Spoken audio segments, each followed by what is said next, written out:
8 जनवरी 2019 त्रिपुरियों के लिए एक और काला दिन, भाजपा सरकार का काला सच। इसी दिन जब स्वाधीन गणतंत्र भारत में भारत के अपना खून त्रिपुरियों पर गोली बरसाया गया। इतिहास के पन्नों में एक गणतंत्र राष्ट्र में हुई ये पहली एक घटना है जहां शांतिपूर्ण रूप में आंदोलन करने वाले लोगों पर गोलियां बरसाया गया, जिससे 5 बेगुनाह युवाएं बेरहमी से घायल हो गई।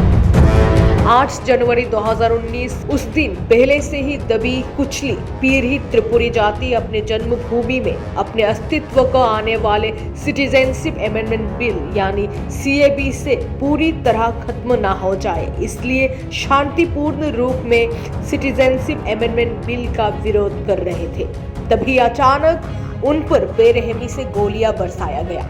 गोलियों के साथ साथ न जाने कहां से 50-60 बंगाली लोग भी गोली बरसाने वाले टीएसआरओ के साथ मिलकर उन पर पत्थर मारने लगे। साथ ही साथ दसरामबाड़ी में रह रहे सभी लोगों के घर पर हमला करने लगा। यहाँ तक कि वहाँ उपस्थित महाराज वीर विक्रम माणिक्य की मूर्ति पर भी गोली मारा गया और मूर्ति को तोड़ने की कोशिश किया गया। यह घटना यहाँ पर ही नहीं रुकता, बल्कि गोलियों से जख्मी युवाओं को जब एम्बुलेंस से ले जाया जा रहा था, तब माधवबाड़ी में एम्बुलेंस रोककर एम्बुलेंस के अंदर जख्मी युवाओं पर वापस हमला किया गया। आज 8 जनवरी 2023 में भी त्रिपुरा के भूमि पुत्र गणतंत्र के उस काला दिन को याद करते हैं और बच्चा बच्चा त्रिपुरी भी इस घटने का गवाह है।